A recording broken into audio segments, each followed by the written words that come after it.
Hi, I'm Janice, and today I'm talking to childbirth educators and how do you schedule your childbirth class series of classes for a year. Yes, you really should schedule your classes for a full year. Now, if you're a hospital-based childbirth educator, your classes are scheduled for you. If you're independent and you're teaching on your own, then you are in charge of making your own schedule. First thing you got to do is find a place to have it. That's the most important thing before you make your schedule. Make sure you have a place for your classes that's safe and easy for pregnant moms to get to, and for their partners, and good lighting, all those kind of things. Bathrooms, always important. And then you need to look at your schedule.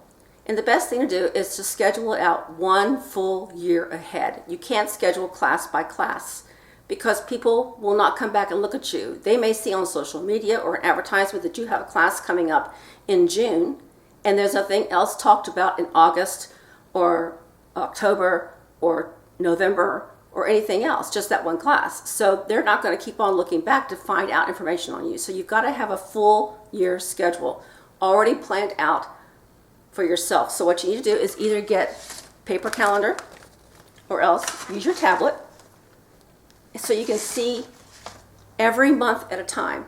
If you have children in school, you want to be able to go to their website for the county schools and pull out all the holidays the schools have if you have kids in the school.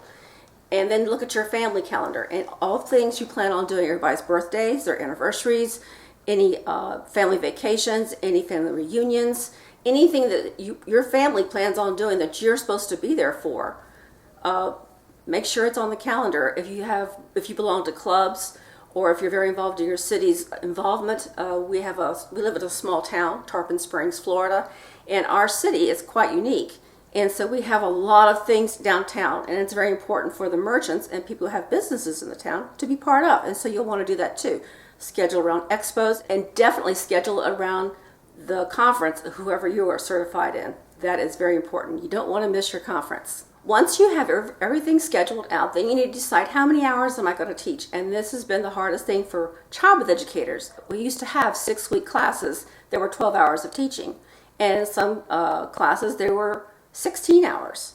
And there's a new program out now that I think that's even a little bit longer than that. Now, it's hard to get them to come for 10 hours. And to try and get all that information you used to teach in 12 or 14 hours into 10 hours, it's very hard. You got to be very ingenious. So you got to look around to how to get all the information in. So you got to decide how many weeks your class series is going to be. And that way you can decide how your calendar is going to do.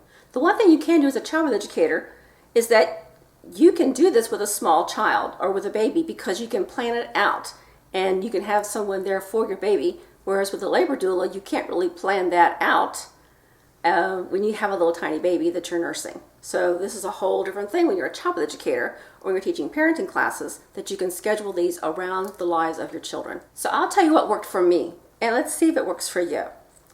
I would look at my calendar and I would see how many weeks that I need to wait after January 1st. I usually start the second week of January, and I taught 6 weeks classes when I taught general classes, when I taught public classes.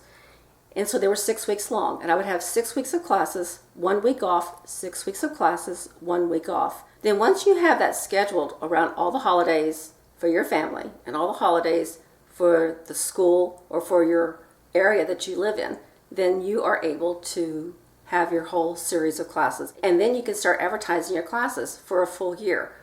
You could say on a social media site, or else a flyer you're making up, or something you're putting in a doctor's office or a midwife's office or a birthing center's office. You can say something like, Childbirth Class Series taught by Janice from For the Love of Birth.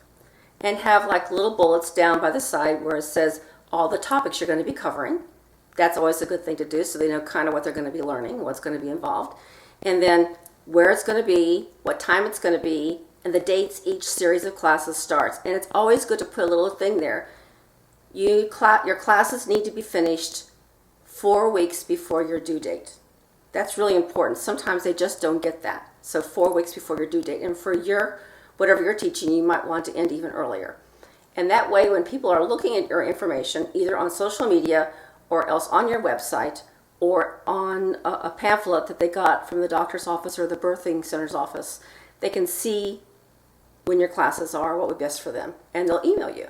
Back in the day, it used to always be they'd call you And we rarely get a phone call at For the Love of Birth for childbirth classes. Everything comes through our website and where it says contact us, and it's wanting to know information about our childbirth classes or information about our doula services. And we can send them the information they need when our next childbirth class is, so they can look at this pamphlet or whatever they see on social media or whatever they see on your website. Then they can contact you, probably by email. So you want to make sure you have a number where they can reach you, an email address. They're not going to have time to call you. Have an email address there for them to reach you. And that way you can communicate back and forth by email until you can finally talk to them in person, fill out an intake form, and get the right class for them and answer any questions that they have. I hope this has been a help to you. It's so important to schedule your classes out a year in advance. That way you can advertise yourself much better, so you can get people who just find out they're pregnant now. They saw a thing that you're having classes next month, but they don't need them yet, so they need them on down the road, so they can pick a class for later on down the road. That way get yourself out there, and you can help those women have the births they really want to have. Thanks for watching this. If you want to leave any comments or have any questions, please leave any information below. Everything is down there, plus my email address, and I'd love to hear from you. Go out there and teach the best childbirth classes you can and help those moms have great births. Thank you. Bye-bye.